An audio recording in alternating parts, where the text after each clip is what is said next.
My name is Ethan, and until recently, I thought I had a pretty normal life.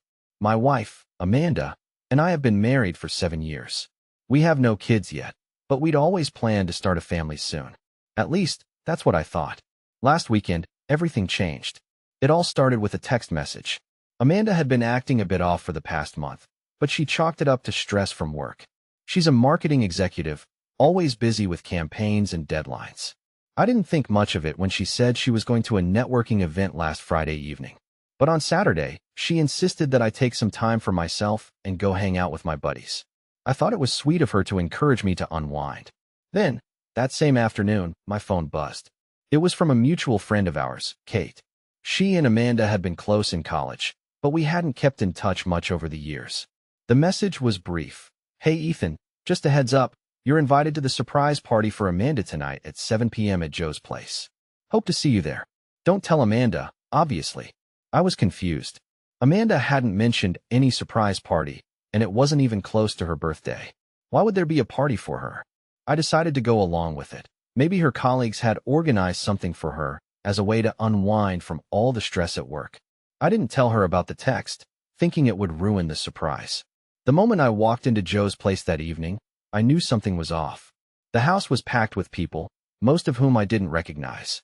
Amanda wasn't in sight. The vibe was far from the usual casual gatherings we used to have. The music was loud, the drinks were flowing, and people seemed, let's just say, overly comfortable with one another. It felt more like an underground club than a typical get-together. Kate spotted me first. She rushed over, looking slightly panicked. Ethan, you made it, she said, clearly nervous. Where's Amanda? I asked, scanning the room. She's, upstairs, Kate stammered. You know, mingling. Mingling, I repeated, raising an eyebrow. Something about her tone didn't sit right with me. Kate tried to pull me toward the bar, but I shook her off and started heading upstairs. My gut told me that whatever was happening, it wasn't something I was going to like.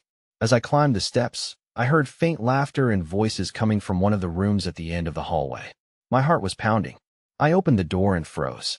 There she was, my wife Amanda, sitting way too close to another man on a small couch. Her back was to me, but the way she leaned into him told me everything I needed to know. The guy, mid-30s, sharp-dressed, and smug-looking, was whispering something into her ear. Her laugh was soft, the kind she used to reserve just for me. She hadn't noticed me yet, but a few others in the room had. The moment they saw me, their conversations halted, and an awkward silence spread like wildfire. That's when Amanda finally turned around. Her eyes widened in horror, and the color drained from her face. She didn't say a word. The room felt like it had been vacuum-sealed, every pair of eyes darting between the two of us. I took a deep breath, keeping my voice steady despite the storm brewing inside me. Amanda, I said, loud enough for everyone to hear. Having fun at your networking event? Her lips parted, but no words came out. Everyone was staring at us now. Surprise, I added, a bitter edge to my voice. With that, I turned around and walked out of the room. I didn't say another word to her that night. I left the house and drove home in silence, my mind racing with questions I wasn't ready to face. What was this party really about? Who was that guy? And most importantly, how long had she been hiding whatever this was from me? Little did I know, this was just the beginning of the rabbit hole I was about to fall into. When I got home that night, I sat in the driveway for a while, gripping the steering wheel like it might shatter in my hands. My mind was a whirlwind of questions, accusations, and doubts. Was I overreacting? Maybe it wasn't what it looked like. Maybe there was a reasonable explanation. But the look on Amanda's face when she saw me said it all. That wasn't guilt from being caught laughing with a friend. That was the kind of guilt you feel when the truth comes crashing down and there's no way to hide it anymore. I went inside and poured myself a drink, something I rarely did. The silence in our house felt heavier than usual. Amanda didn't come home for hours. When she finally did, I heard her keys fumbling at the door. She walked in cautiously, as though she knew she was stepping into enemy territory. Ethan, she said softly, her voice trembling. Can we talk? I didn't look at her right away. I just swirled the whiskey in my glass, staring at the amber liquid like it held some kind of answer. Finally, I turned to face her. Talk, I said, keeping my tone cold and detached. She hesitated, wringing her hands like a child caught stealing cookies. It wasn't what it looked like, she began, her voice barely above a whisper. I let out a bitter laugh. You're really going with that, Amanda? I walked into a house full of strangers, saw you cozying up to some guy in a private room, and you think I'll just believe it was nothing? Her face flushed, and she opened her mouth to respond, but I didn't give her the chance. I'm not stupid, Amanda. So here's your chance. Be honest with me. Who was that guy, and what the hell kind of surprise party was this supposed to be? She took a shaky breath, and for a moment, I thought she might actually tell me the truth. But then she looked away, her lips pressing into a thin line. He's just a friend from work, and the party. It was just a misunderstanding. I didn't even know Kate invited you. I shook my head, feeling a mix of anger and disappointment. A friend from work? You really expect me to buy that? You've been acting strange for weeks, Amanda. Do you think I haven't noticed the late nights, the constant texting, the sudden interest in networking events? And now this. Tears welled up in her eyes, but I wasn't falling for it, not this time. I swear. Ethan, nothing happened, she stammered. I love you. Please, you have to believe me. I stood up, my chest tight with frustration. You want me to believe you? Then prove it. Tell me the truth, Amanda, because if you don't, I'll find out on my own. Her tears spilled over, and she reached out to touch my arm, but I stepped back. Ethan, please, she pleaded. It was a mistake. I shouldn't have been there, but I swear nothing happened. You mean everything to me. I didn't respond. I just stared at her, trying to figure out if there was any trace of the woman I fell in love with left in her. I'm sleeping in the guest room tonight, I said finally. And tomorrow, I'm calling Kate. Maybe she can tell me what this party was really about. Amanda's face crumpled, but I didn't care. I turned and walked away, leaving her standing there in the living room. That night, I barely slept. My mind kept replaying the scene at the party, her reaction, and the vague excuses she'd given me. Something wasn't adding up, and I was determined to get to the bottom of it. The next morning, Amanda was gone before I woke up.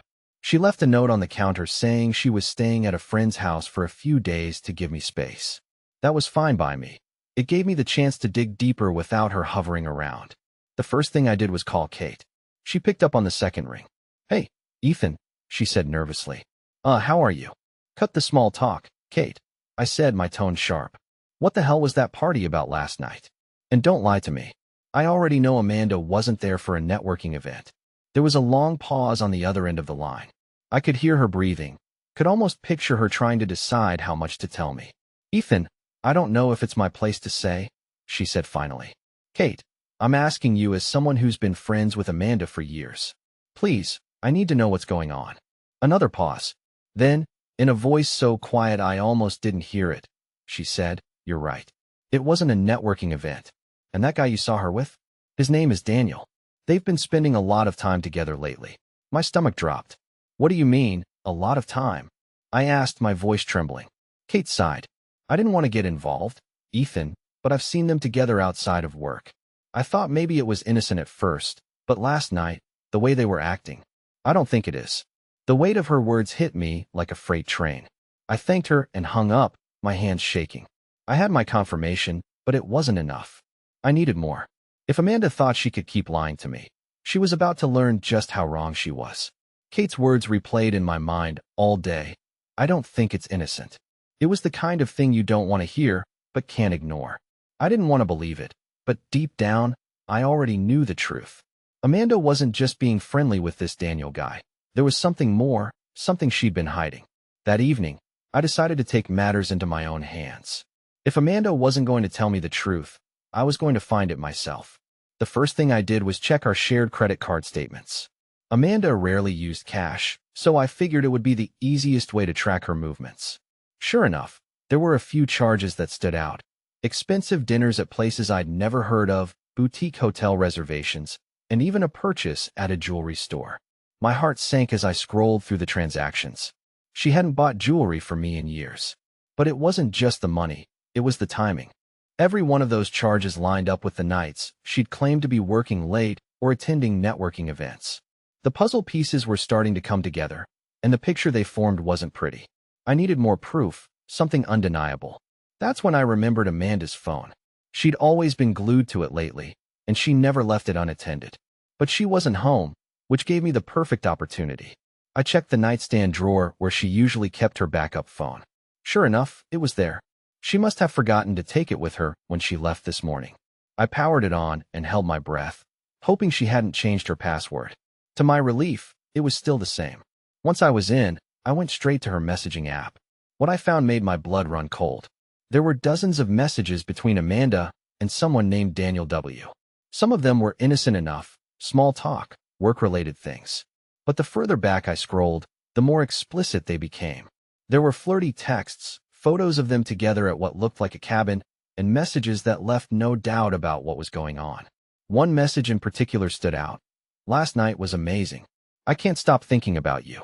I wish we didn't have to sneak around. Sneak around. Those words hit me like a punch to the gut. They confirmed what I'd suspected all along. This wasn't just an emotional affair. Amanda was physically cheating on me. I felt a mix of rage and heartbreak as I stared at the screen. 7 years of marriage, countless memories, and this is how she repaid me. By sneaking around with some guy from work? I wanted to throw the phone across the room, to break something, to scream. But instead, I took a deep breath and focused on what I needed to do next. I took screenshots of every incriminating message and saved them to my computer. If Amanda thought she could deny this, I wanted to have evidence to back me up. Then I started planning. I wasn't the type to go for violent revenge. That's not who I am. But I wasn't going to let her get away with this, either. By the time Amanda came home that night, I was sitting in the living room, waiting for her. She walked in, her face pale and drawn, and froze when she saw me. "Ethan," she said cautiously, "what are you doing up?" I held up my phone, showing her the screenshots I'd taken. "Care to explain this?" Her eyes widened, and she took a step back, like she'd been physically struck. Where did you get that?" she stammered. "It doesn't matter where I got it," I said coldly. "What matters is what it says. How long has this been going on, Amanda? How long have you been sneaking around with Daniel?" She opened her mouth to respond, but no words came out. For a moment, I thought she might try to deny it again, but then her shoulders slumped, and she let out a shaky breath.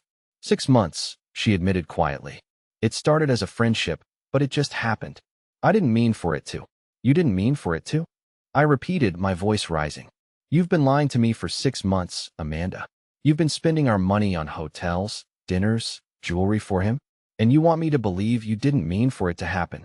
Tears streamed down her face, but I didn't feel any sympathy, not anymore. "I'm sorry, Ethan," she sobbed. "I never wanted to hurt you. I didn't know how to tell you. I thought maybe I could fix things, but..." "Fix things?" I interrupted. "By continuing to lie to me? By pretending everything was fine while you were off screwing someone else?" She flinched at my words, but didn't argue. She knew there was nothing she could say to make this better. For the first time in my life, I felt completely and utterly betrayed. The woman I'd built a life with, the person I thought I could trust more than anyone, had ripped my world apart. But as much as I wanted to lash out, I knew I had to stay calm. I had a plan, and I wasn't about to let her tears derail it. "I want you to leave," I said finally, my voice steady despite the turmoil inside me. "Pack your things and go stay with one of your friends. I need time to figure out what happens next." Amanda looked at me, her face crumpling with despair. "Ethan, please don't do this. Let's talk about it." "There's nothing to talk about," I said firmly. "You made your choice, Amanda. Now it's my turn to make mine." She didn't argue after that. She packed a bag and left, leaving me alone in the house that now felt like a stranger's. I stood in the doorway, watching her car disappear down the street, and for the first time in months, I felt a strange sense of clarity. This wasn't over, not by a long shot. Amanda might think she's the only one who can play games, but she's about to find out just how wrong she is. After Amanda left, I sat in the silence of our home, trying to calm the storm raging inside me. Every corner of the house felt like a reminder of her betrayal. The wedding photos on the mantel, the framed postcards from our vacations, even the couch where we used to binge-watch shows together. Everything was tainted, but I wasn't going to let this destroy me. If Amanda thought she could cheat on me, lie to my face, and walk away unscathed, she was in for a rude awakening. I spent the next few days putting my plan together. It wasn't about revenge for the sake of revenge. I didn't want to hurt her physically or ruin her life. But I did want her to face the consequences of her actions and to understand just how much damage she'd caused. My goal was simple: to take back control of my life and make sure she knew that I wouldn't be a doormat for her lies. The first step was meeting with a lawyer. I wasn't sure if I wanted a divorce yet, but I needed to know my options. Luckily, my friend Michael had recently gone through a divorce and recommended a tough but fair attorney named Lisa Carter. When I explained the situation to her, she nodded thoughtfully. "You have a strong case, Ethan," she said. "Infidelity is a big deal, especially if you have evidence. Do you want to file right away, or do you want to take some time to think about it?" "I'm not ready to decide yet," I admitted, "but I want to be prepared for whatever comes next." Lisa assured me that she'd have the paperwork ready if I chose to move forward. She also gave me some advice: stay calm, stay smart, and don't do anything rash. Emotional decisions can come back to bite you in situations like this. With the legal side handled, I turned my attention to the next phase of my plan. I needed Amanda to understand the depth of her betrayal, not just to me, but to the life we'd built together. And I had an idea for how to make that happen. A few days later, Amanda called me. She sounded hesitant, like she wasn't sure if I'd even answer. "Ethan, can we please talk? I know I messed up, but I need to see you. I need to explain." I agreed to meet her, but not at our house. I suggested a local cafe, a neutral ground where emotions wouldn't escalate too much. When I arrived, she was already there, sitting at a table by the window, nervously stirring a cup of coffee. "Thanks for coming," she said softly when I sat down. I didn't respond right away, just studied her face. She looked tired, like she hadn't slept in days. Her guilt was written all over her, but I wasn't here to offer her comfort. "What do you want, Amanda?" I asked, keeping my tone steady. She took a deep breath. "I want to fix this, Ethan. I know I've hurt you, and I'll do whatever it takes to make things right. I love you. I don't want to lose you." I raised an eyebrow. "You love me? Is that what you were thinking when you were sneaking around with Daniel?" Her face crumpled, and tears welled up in her eyes. "It was a mistake," she whispered. "I know I can't take it back, but I want to try to rebuild what we had. Please, Ethan." I let her words hang in the air for a moment, then leaned forward. "Do you even understand what you've done, Amanda? Do you have any idea how much you've broken?" She started to speak, but I held up a hand to stop her. "No, let me finish. This isn't just about you and me. It's about trust, respect, and everything we built together. You didn't just cheat on me, you cheated on us, on the life we were building." She broke down then, sobbing quietly into her hands. A part of me wanted to feel sorry for her, but another part felt like she deserved to face the pain she'd caused. When she finally calmed down, I leaned back in my chair. "You say you want to fix this," I said, "but actions speak louder than words, Amanda. I'm not going to make any decisions right now, but know this: you're going to have to prove to me that you're serious, and it won't be easy." She nodded, wiping her tears with a napkin. "I'll do anything," she said. "Just tell me what I need to do." I didn't respond. Instead, I stood up and walked out of the cafe, leaving her sitting there alone. I had one final step in my plan, and it was already in motion. That night, Amanda returned home, thinking we might finally start working things out. But when she stepped into the living room, she froze. On the coffee table was a neatly arranged folder, and next to it, a small USB drive.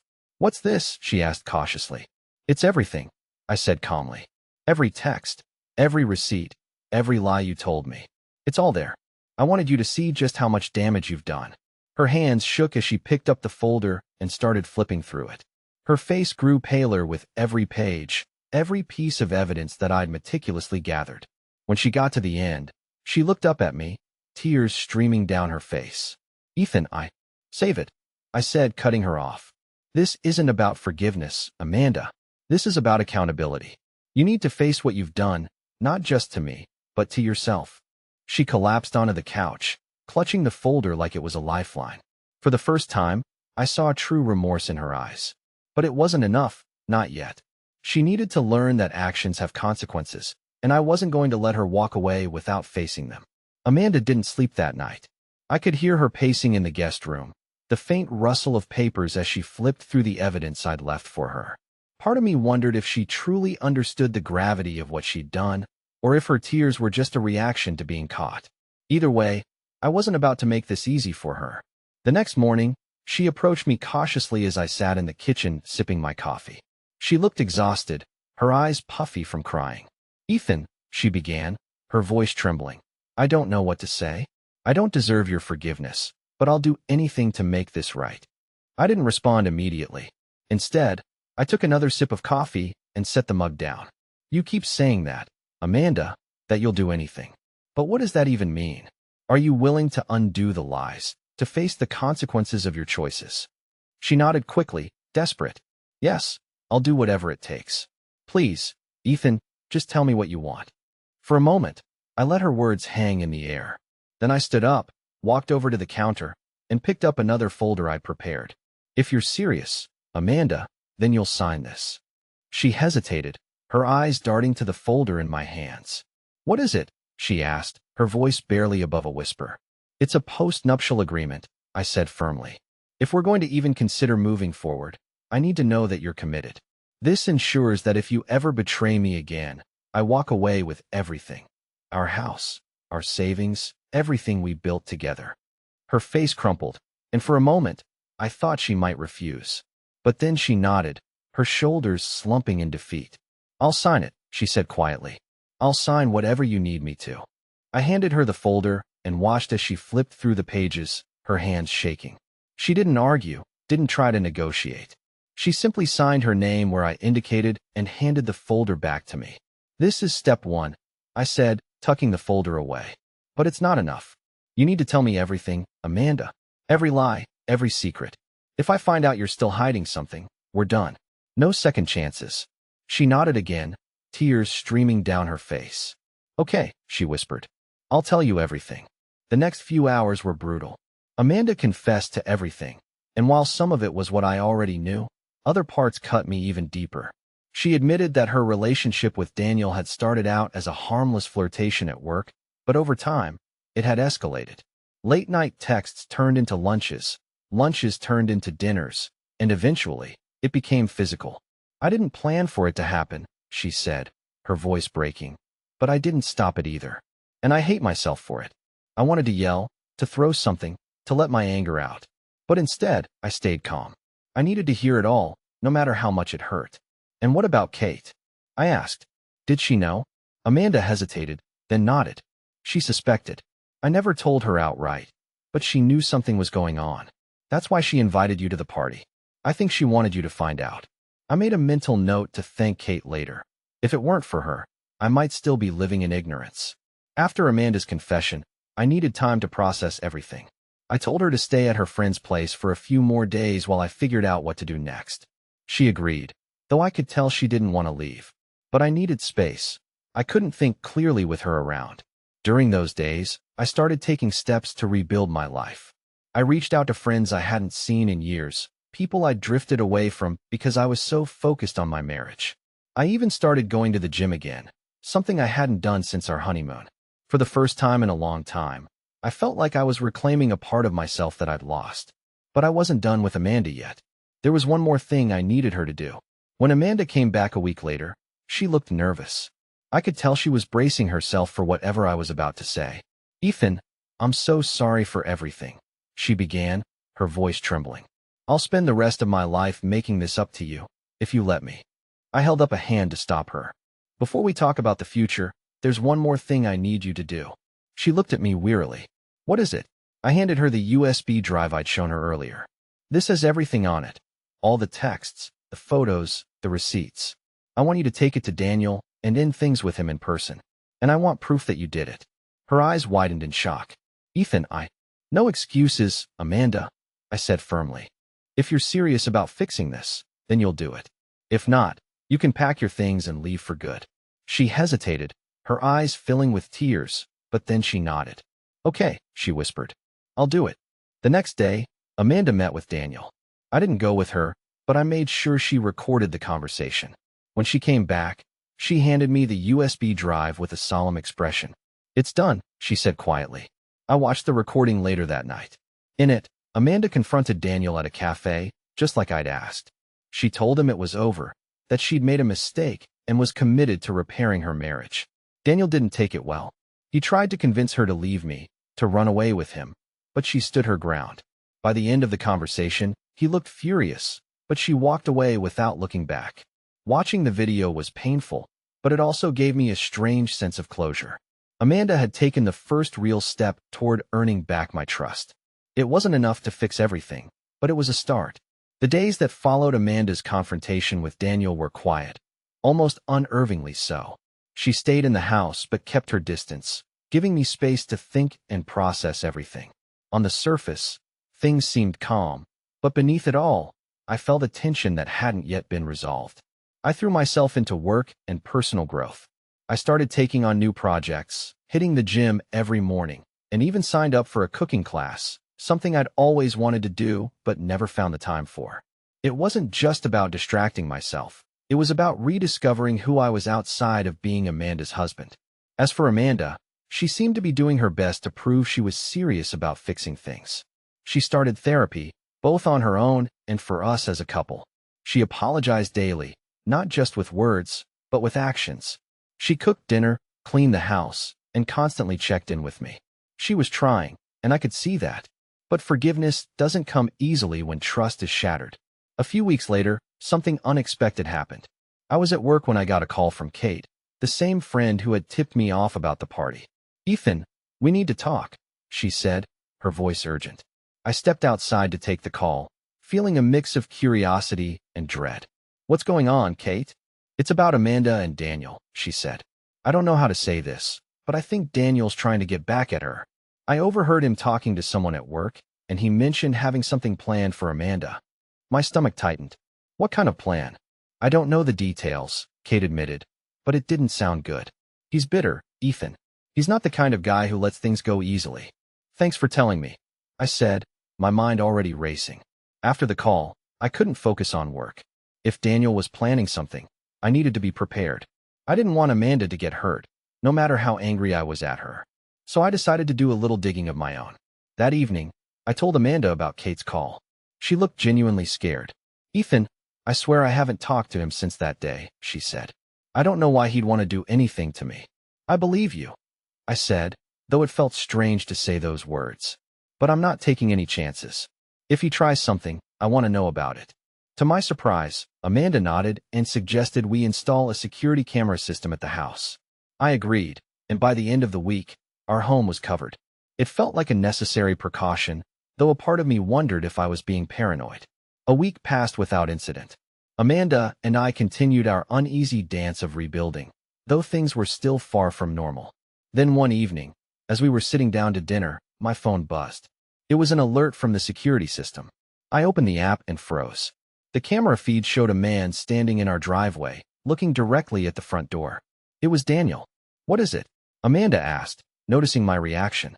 "It's him," I said, my voice cold. "He's here." Amanda's face went pale. "What do we do?" "I'll handle it," I said, standing up. "Stay here." I stepped outside, keeping my phone in hand in case things went south. Daniel stood there, arms crossed, with a smug look on his face. "Ethan," he said, his tone almost mocking, "we finally meet.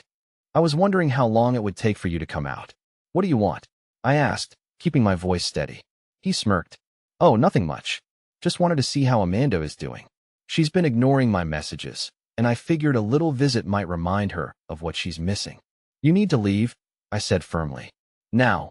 "And what if I don't?" he challenged, stepping closer. "What are you going to do about it?" I didn't rise to the bait. Instead, I held up my phone, showing him the recording from the security camera. "You're already trespassing, Daniel. Leave now, or I call the police." His smirk faltered, but he didn't back down. "You think you've won, don't you? She'll cheat on you again, Ethan. Women like her don't change." His words stung, but I didn't let it show. "That's not your concern anymore. Leave, or you'll regret it." Daniel stared at me for a long moment, then laughed bitterly. "Fine, but don't say I didn't warn you." He turned and walked away, disappearing into the night. When I went back inside, Amanda was waiting for me, her hands clasped tightly in front of her. "How did it go?" she asked nervously. "It's done," I said simply. "He won't bother us anymore." She let out a shaky breath of relief. "Ethan, I don't know how to thank you. I know I don't deserve your forgiveness, but I'm not there yet, Amanda," I said, cutting her off. "This isn't about forgiveness. It's about moving forward, whether that's with you or without you. I haven't decided." Her face fell, but she nodded. "I understand," she said quietly. "I'll keep doing whatever it takes to earn back your trust." Over the next few weeks, things began to change. Amanda continued therapy and started volunteering at a local shelter, something she said helped her feel grounded. I, too, found solace in rebuilding my own life, spending time with friends, picking up new hobbies, and rediscovering who I was outside of our marriage. But the question of whether I could truly forgive Amanda still lingered. Could I ever look at her without seeing the betrayal? Could I trust her again, knowing how easily she'd lied to me before? One evening, as we sat together on the porch watching the sunset, Amanda turned to me. "Ethan," she said softly, "I know I've hurt you in ways I can never take back. And I understand if you can't forgive me. But I want you to know that I'll always love you, no matter what you decide." I looked at her, searching her face for any trace of deceit, but all I saw was sincerity and regret. "I don't know what the future holds, Amanda," I said finally. "But if we're going to try to rebuild this, it's going to take time. A lot of time." She nodded, tears filling her eyes. "I'm willing to wait, for as long as it takes." For the first time in months, I felt a flicker of hope. It wasn't much, but it was a start. As for Daniel, true to his word, or maybe just out of fear, he stayed away. I never heard from him again, and Kate later told me he'd been transferred to another office. Whether it was voluntary or forced, I didn't care. He was out of our lives, and that was all that mattered. In the end, Amanda and I didn't go back to the way things were. We couldn't. But we started building something new, brick by brick, day by day. Whether it would last, only time would tell. But for now, it was enough.